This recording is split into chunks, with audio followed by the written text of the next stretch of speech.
哦，对了，另外我们关队认为本案还有一些特殊的疑点。关队。哦，目前还有2个地方，我觉得有点蹊跷。第一就是在董乾的车里发现的那个长筒望远镜。这个望远镜的材质是碳化的复合橡胶做的，随便谁一摸就能沾上指纹。但是这个上面非常干净，没有任何的指纹。当然也不排除董乾在每一次用完之后把它擦拭干净，但是这事儿有点古怪。其次就是我和周警官在第1次走访董乾的时候，发现他的酒架上放了好几瓶的拉菲，其中年份最早、最贵的那支红酒，和董乾一起失踪了。验尸报告表明，董乾的胃里、食道还有嘴里面都没有红酒的遗留。这么贵的一瓶红酒，将近30万，就这么没了，这事儿有点说不过去。关队，您提的这2处疑点有什么建议性的推测或者是侦查方向吗？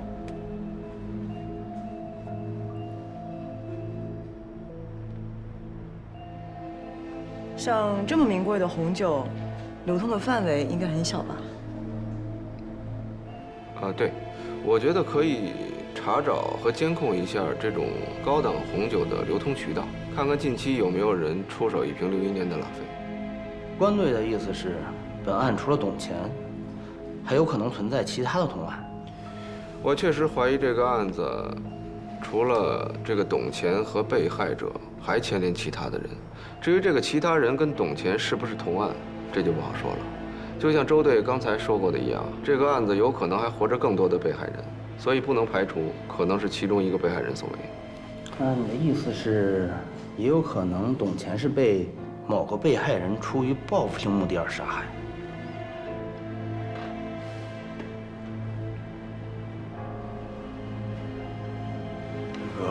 这儿，董乾上吊的现场勘查的情况有什么进展吗？没有。通过现场侦查，我们发现完全符合上吊自杀的特性，而且我们还特别注意了一下董乾脚下的石块数量，完全符合那个高度，他可以刚好把绳索放在树干上制造绞索。但是现场的地质状况不好，足迹采样很困难。总之，我们还没有发现除了董乾之外还有其他人在场的证据。那好，咱们就继续按照这个方向侦查下去，尽快的核实所有被害人的身份，也按照关队所建议的，调查一下本市的高档红酒市场，争取早日完善所有的破案细节，圆满结案。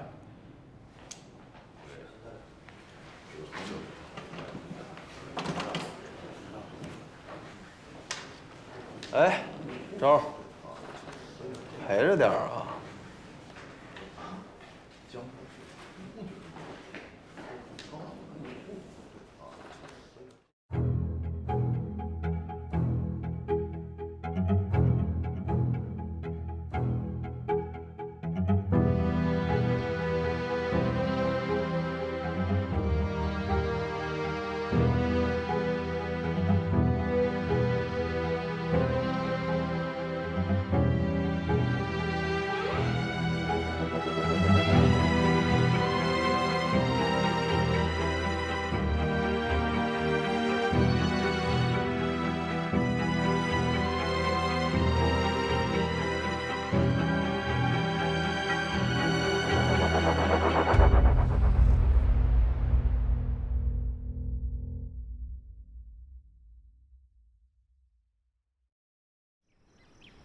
关老师，您在看什么呢？验尸结果和现场勘验都符合上吊自杀，怎么符合？不是说，所谓符合，就是所有证据推测出来的，对吗？那仅凭推测，怎么就能确定他就是上吊自杀死的呢？我们肯定都是通过合理的推测呀。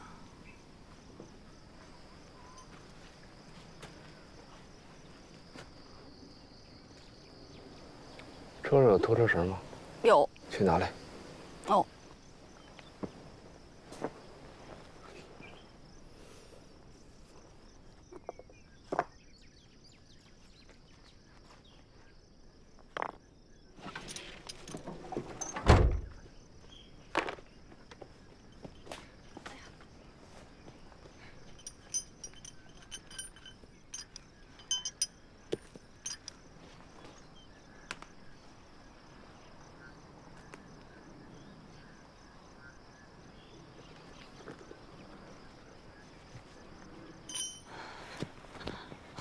关老师，我们这儿没有任何保护措施，要不要再多叫些人过来呀？没事儿，我这2只手在里边撑着劲儿呢，不会有危险的。一旦不行了，我就赶紧挣出来，放心吧。那您要是挣不出来该怎么办啊？上策呢，就是你赶紧过来，抱着我的腿往上举，明白吗？中策就是你可以先打电话求救，再过来抱着我的腿。当然，这样我活的几率也不大了。那下策呢？下策就是你拿手机给我拍个视频，然后再把队里的人叫过来，看看我冒着生命危险做的这个试验跟董乾自杀有什么区别啊？哦。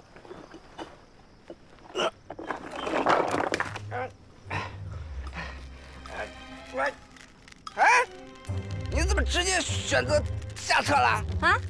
哦。哎，对，你别拽我腿，这实验还没开始呢。啊。哎，好，听着啊，现在实验正式开始。那个，高亚楠怎么说来着？啊？因为窒息而挣扎。哦。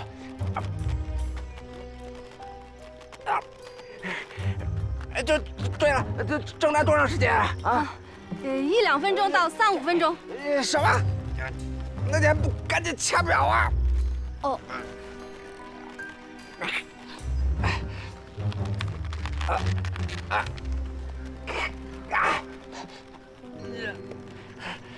多长时间了？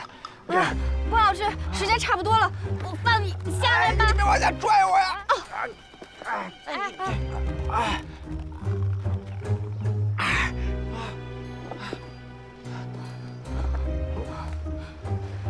挺油腻的，你想弄死我啊？哎，您看这石头散落的位置和现场还是一致的啊。你等着他，一等我缓过来，看我怎么收拾你。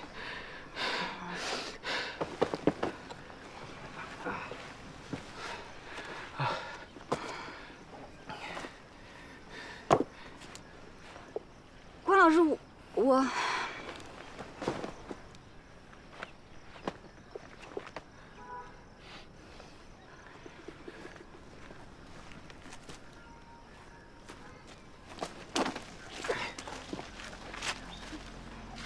关老师，您这又要干什么呀？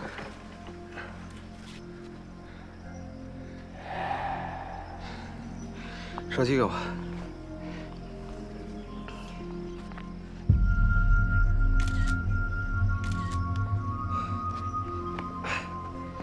来，自己看看吧。第一张是我刚才上吊的时候磨出来的印儿，下一张是董乾上吊的时候留下的痕迹。这难道董乾不是自杀啊？那句话叫什么来着？百密一疏。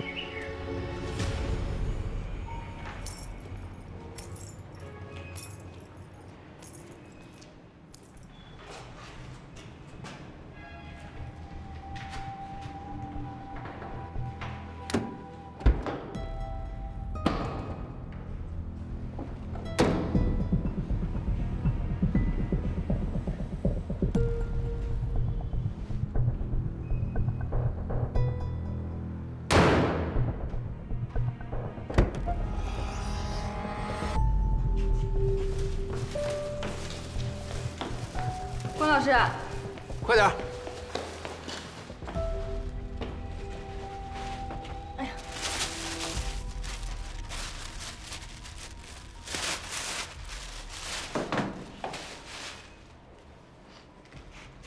现在这4S店的销售人员培训素质越来越差，本来一个电话就摆平的事儿，害得我非得买个电瓶。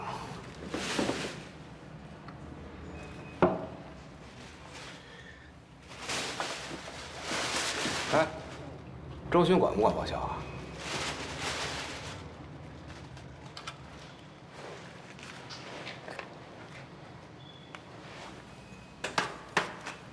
上车。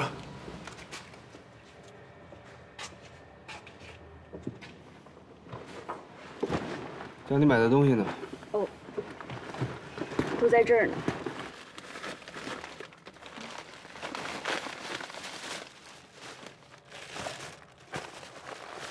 喝吧，别客气。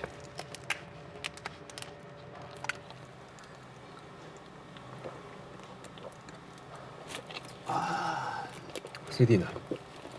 在这儿。哎，没有精选集啊？这是最新的了。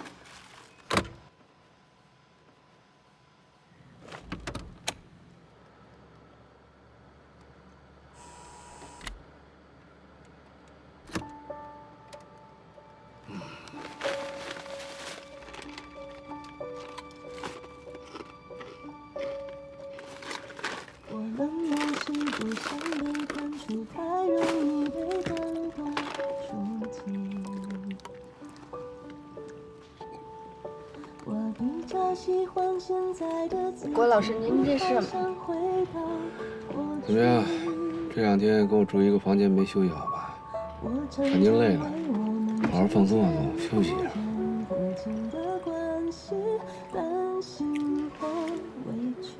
叫你休息休息，不会啊？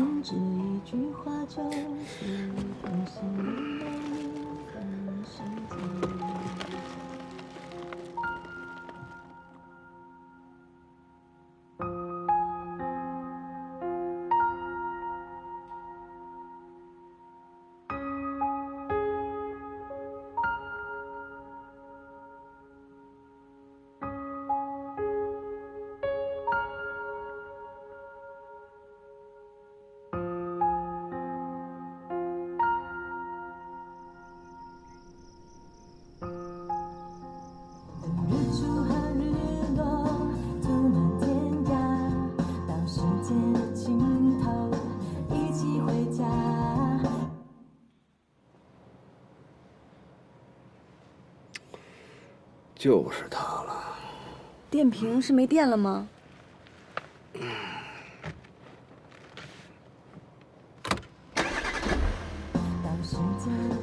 哎，这怎么？断电保护。现在一般中高档的汽车都具备这种电瓶低电量的断电保护，也就是说，一辆车在没启动的情况下通电，一旦车载电脑监测到车的电瓶电量低于某个百分比，就会自动切断整车的电源，这样开车的人就不会因为电瓶的电耗尽了而启动不了车这种尴尬。那我们找到这个车的时候，电瓶是完全没有电的。这么说，这种情况就根本不可能发生。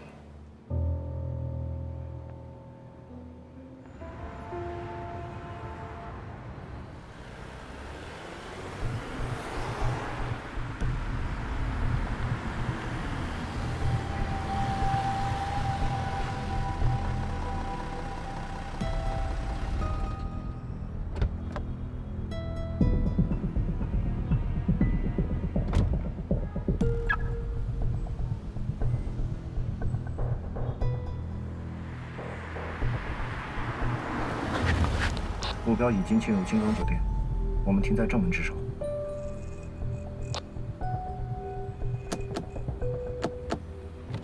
啊，刘队，你俩回去休息吧。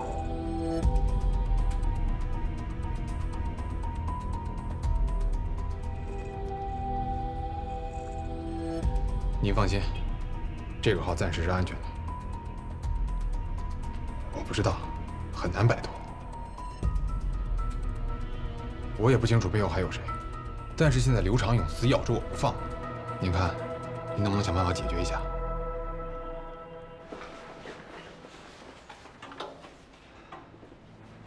哎，不好意思啊，久等了。没事没事，东西带没？带了。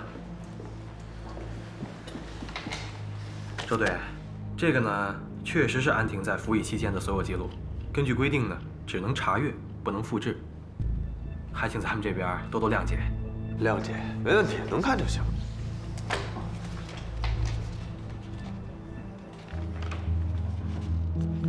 哎，对了，关于那个5四手枪那些呢？啊，那个确实是安婷在服役期间负责押运的那批报废手枪。资料里面有详细清单，您可以核对一下。周队，听说安婷前段时间在金港闹出了点事情。是。说是她后来因为拒捕，持枪拒捕。那她让我崩了。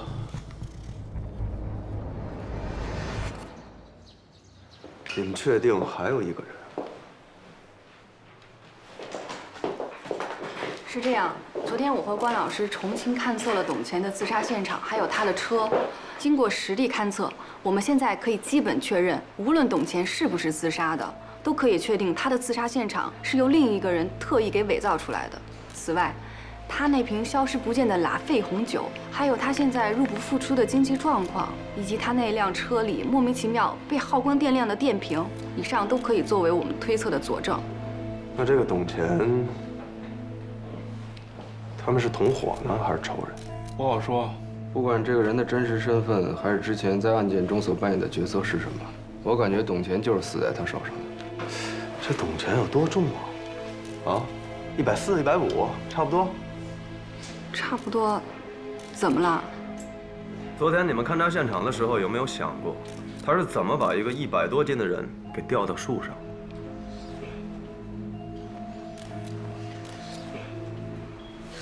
哎，是不是他拿了根绳子把他自己系了起来，然后就拴上去了？把自己拴上去这么简单啊？有句话叫死沉死沉的，听见过吗？别说100多斤了，你找个跟你差不多重的，你拴树上试试。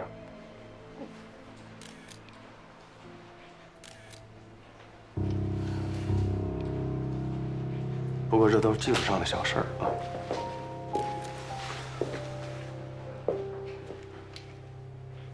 既然你们都这么确定还有一个凶手，那就不妨朝着这条线查下去。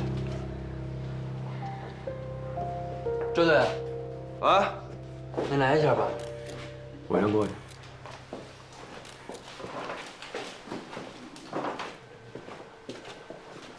关队，哎，高主任在楼下车里面验尸有了新的情况，他想请您当面的沟通。走。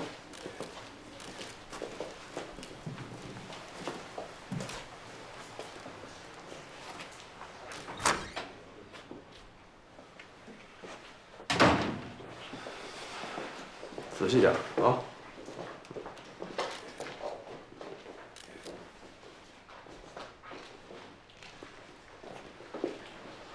哎，老关呢？刚被高法医叫走了，说是验尸有了新的进展。行，来，问问。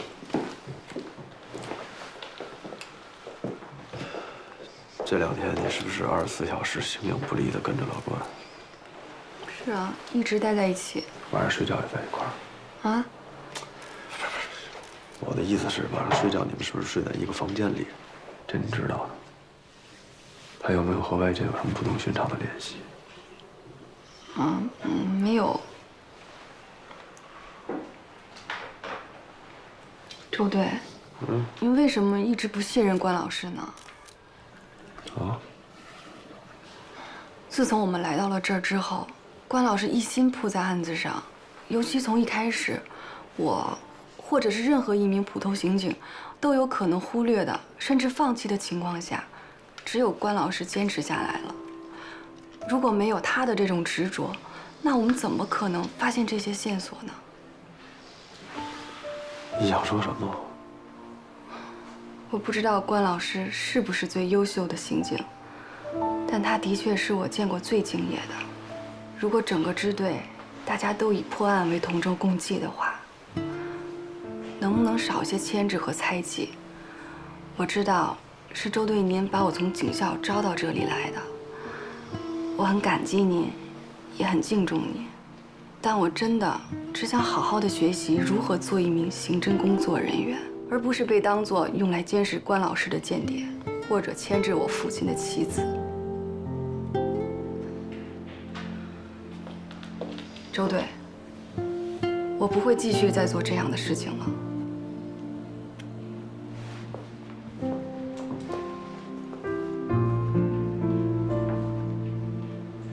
走吧。哎，老关，正好，江州总队的技术人员需要留下你们2个指纹，就是你们第一次来这现场留下的指纹，他们要做个排查，要排除你们。哎，我们的指纹队里不都有备案吗？还回金刚取去？啊，你在这给他印一个不就完了吗？省事儿。来，马铃儿的。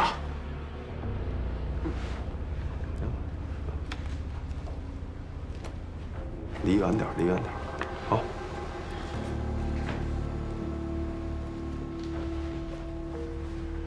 马铃儿的。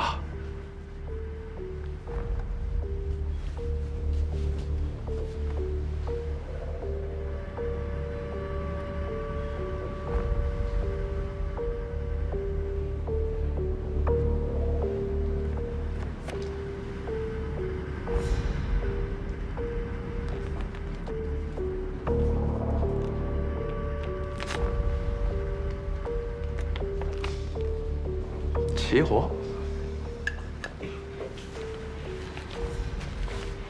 等完了事儿，回江州会议室碰个头。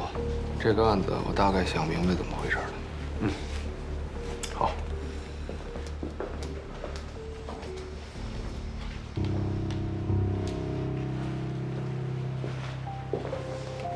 哎，赵倩，赵倩，哎，周队，排查一下。好。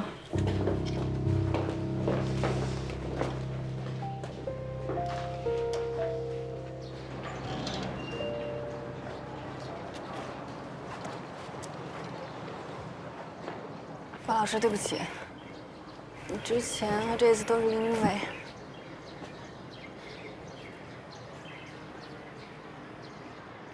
我只是个编外的顾问，周勋才是你真正的领导。作为一名刑警，要懂得服从命令，做你自己该做的，只要不干扰破案，就算尽到本分。关老师，难道说你一直都……我一直都想跟你说，没必要跟我道歉。关老师，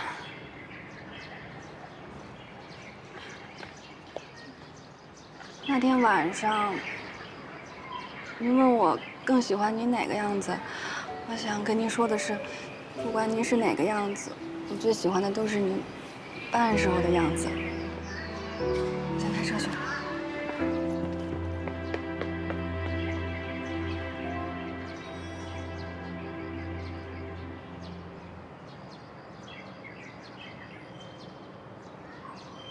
只有茶几上周书彤右手的部分指纹，关队没有在现场留下指纹，或者被董乾打扫的时候擦掉了。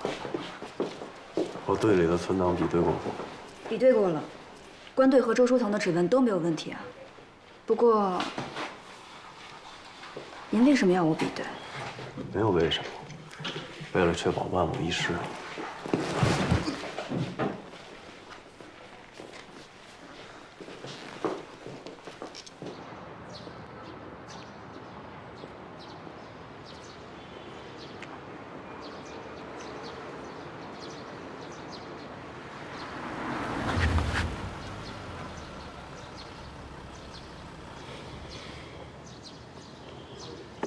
你们过来怎么也不告诉我一声啊？我也是奉命行事啊。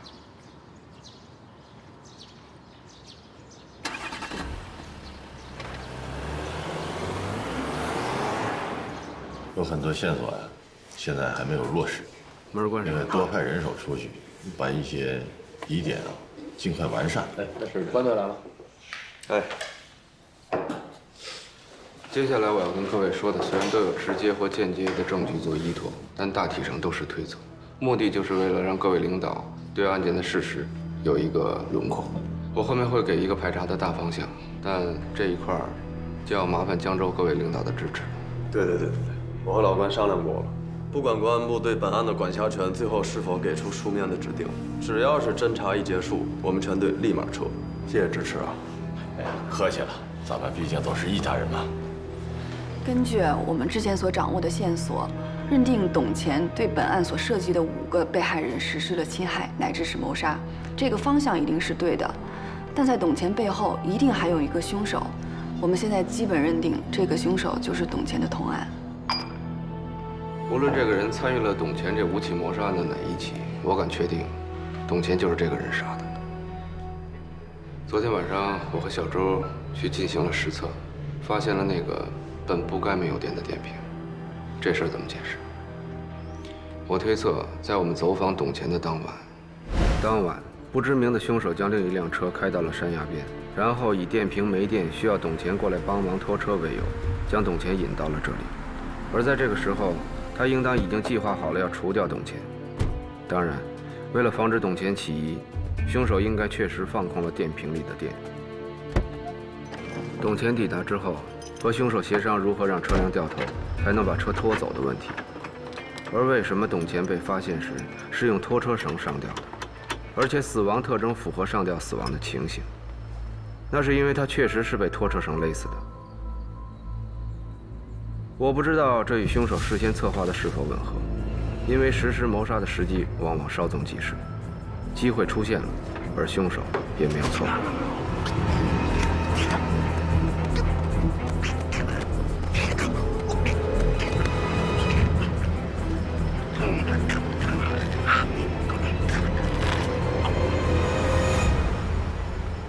凶手虽然顺利地勒死了董钱，但在步骤上的偏差却导致了一个尴尬的局面。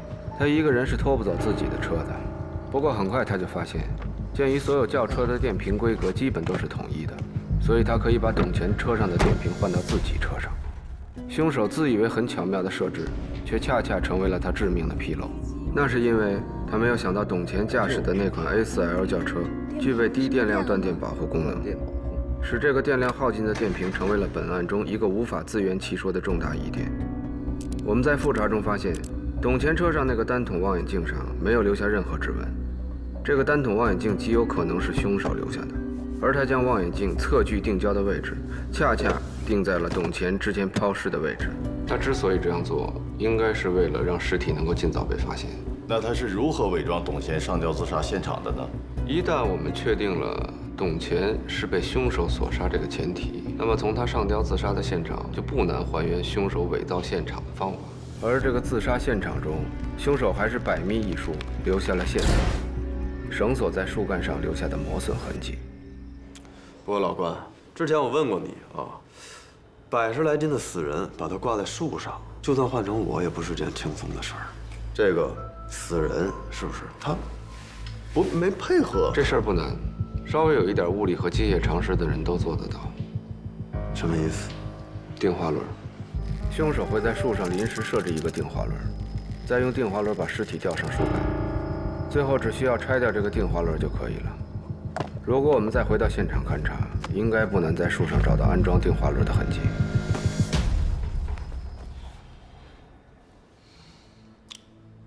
关队，您的推测虽然比较大胆，但确实符合逻辑。那么您认定凶手很可能是董钱的同案，也是因为从董钱车辆被遗弃的位置，使用他车里面已经被调校好焦距的望远镜，刚好指向抛尸现场。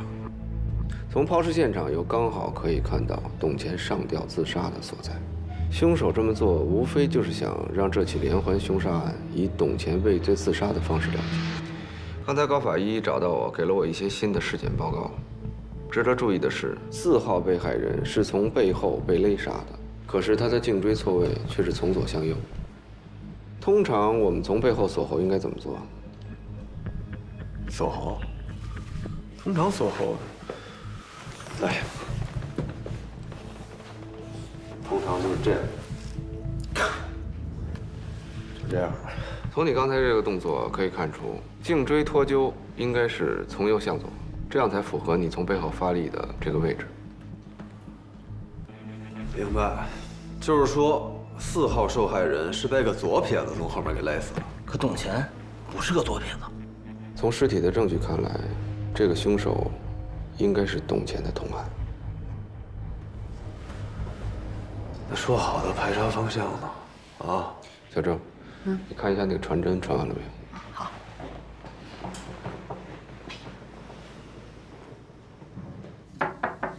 进来。刘哥，这是你要的资料。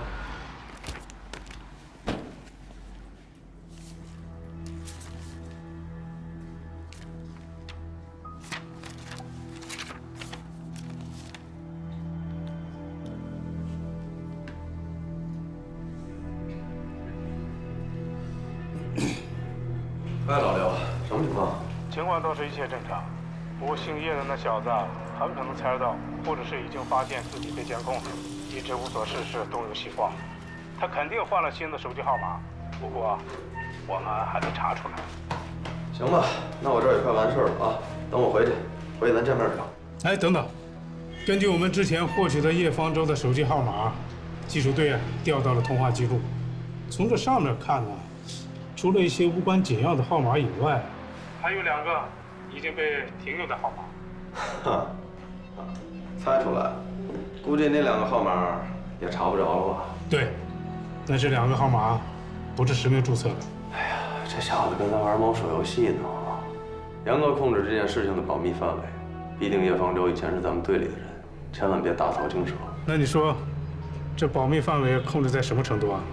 除了你和我，还有……你说什么？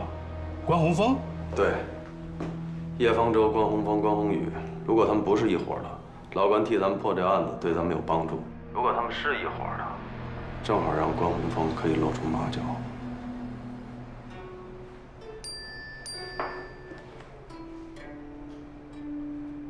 他到了。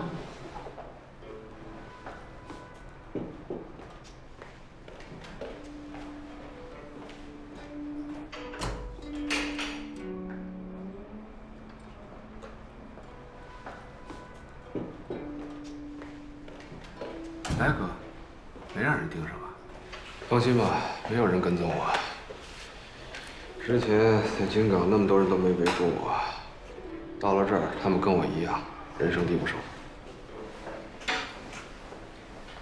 可我听说的是，要是没有韩冰帮助，213灭门惨案的通缉犯，可能在前天晚上就落网了。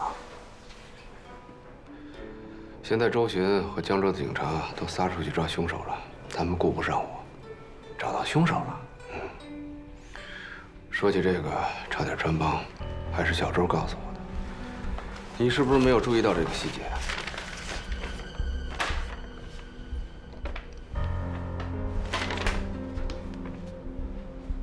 怎么是他？你好，您是物业的吗？我是修管道的。我们向沈阳警方核查过了，董乾之前在友邦化工厂任职的时候，曾经有多次侵害和猥亵男性青少年的行为，其中闹得最大的一起，受害者就是这个人。他叫冯坤，现年27岁。泄露事件发生的时候，他正好当班。我们猜测，董乾一定是抓住了他一些把柄，所以迫使他变成了一个奴仆性质的胁送犯。你怎么确定就是他呢？这个纰漏还是你找到的。那天冯坤开车上山，开的是一辆物业公司的大众汽车。我们后来找到了这辆车，并且从车上找到了董乾车上的电瓶。可是电瓶的规格应该都一样吧？董乾的车刚买了2年，他用的是奥迪原厂的电瓶。你的意思是，他一直在帮助董乾杀人？应该是。不出意外的话，抛尸的工作应该也是由他完成的。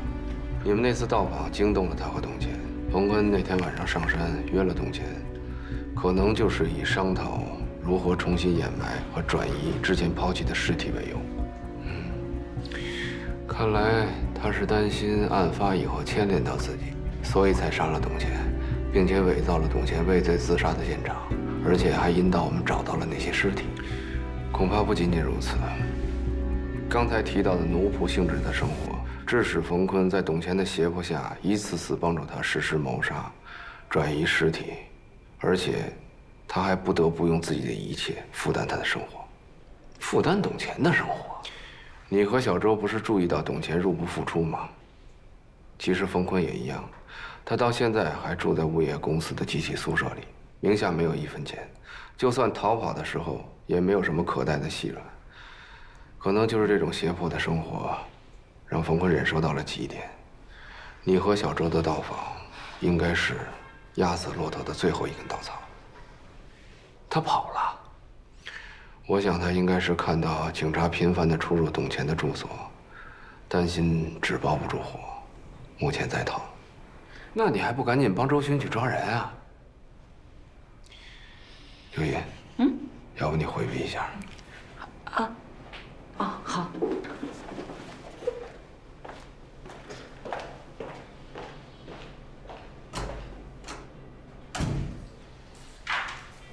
们现在交接吧。哎，这不还没到晚上呢吗？从查无此案开始，就是因为你的坚持，所以才慢慢揭开了案件的事实。每一个步骤疑点，还有每一条线索，都是在没有我的帮助下，你自己独立跟进的。所以最后的抓捕，你更有资格去完成。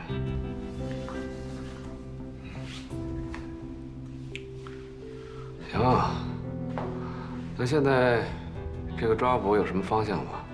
手机备忘录上都有，你照着上面应该能摸个8、9不离10。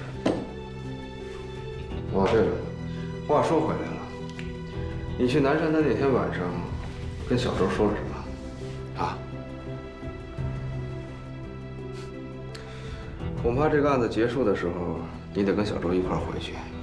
这个由他刚表白过的关老师，应该由你扮演更合适。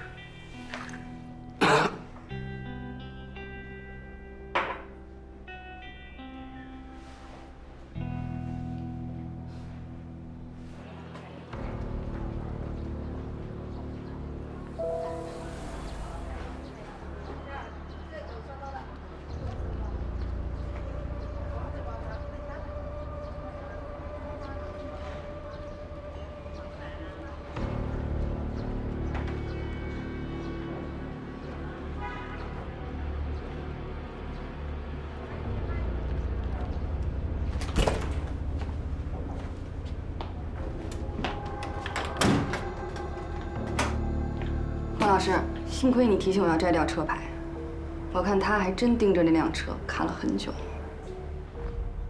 走。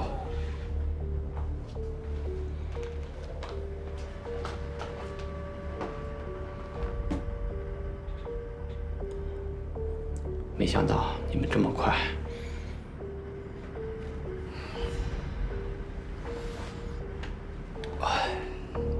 小伙子，现如今火车、飞机，还有稍微正规一点的长途汽车站，都需要实名购票。你的选择并不多呀。你以为你骑个摩托车我们就找不到你了？可是你恰恰疏忽了一点。我们呢对你家里电话做了一个布控，发现你给家里去了个电话，而这个电话是从一个加油站附近的公用电话打过去的，而离这个加油站最近的，不需要身份证就能登记的酒店，就这么一家。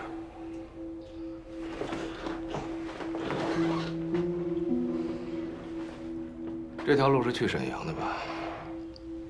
你是沈阳人，出了事就往家跑，这也算是一种本能。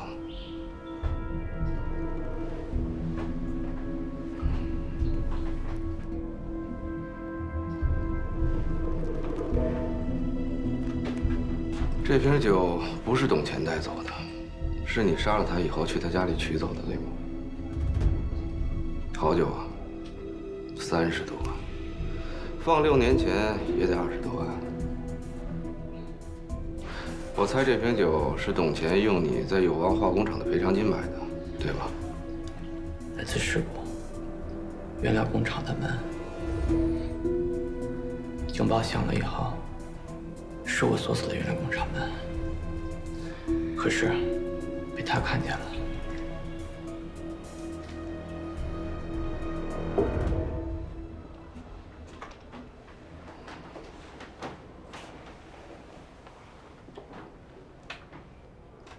可你知不知道，如果你不关那个安全门的话，你们厂子里的人死的会更多。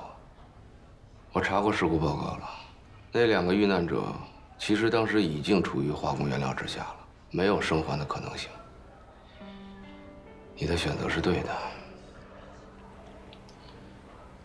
可是，他一直说是我害死了他们，他还让你供养他，让你帮他杀人抛尸，对吧？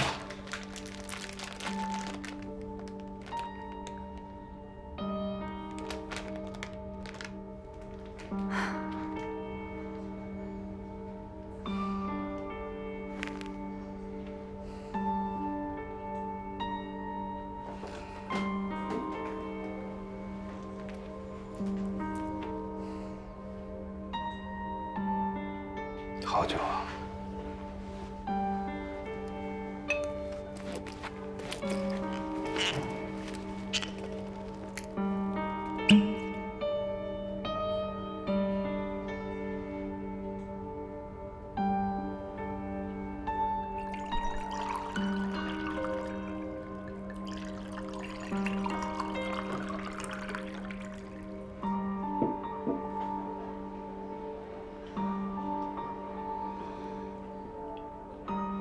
61年，就是不一样啊！可惜没有像样的酒局。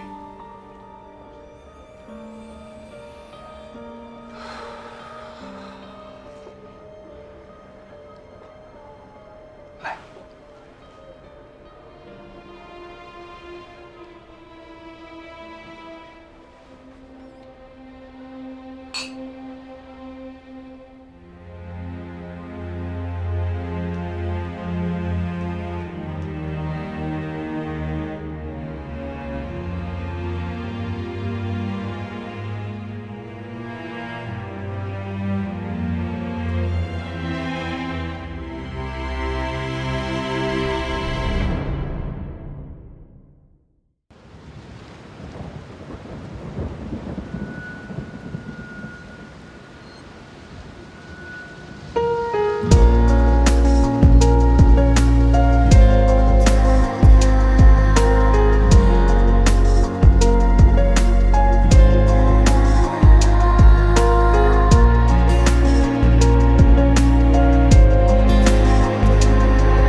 人海茫茫，无风起浪，暗潮汹涌，此消彼长，春暖秋凉，别来无恙，明月当空，乘风破浪，谁心中有泪，挣扎于是非。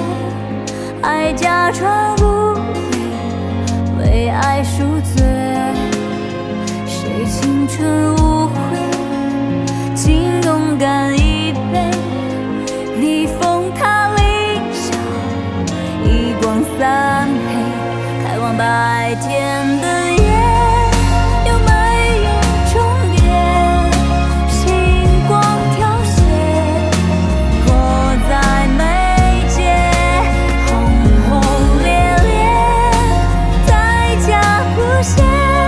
谁向谁妥协，谁跟谁告别。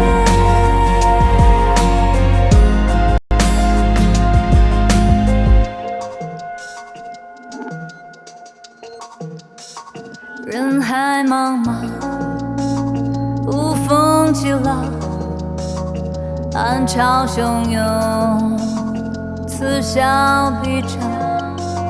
春暖秋凉，别来无恙，明月当空，乘风破浪，谁心中有泪，挣扎于是非，爱假装无悔，为爱赎罪，谁青春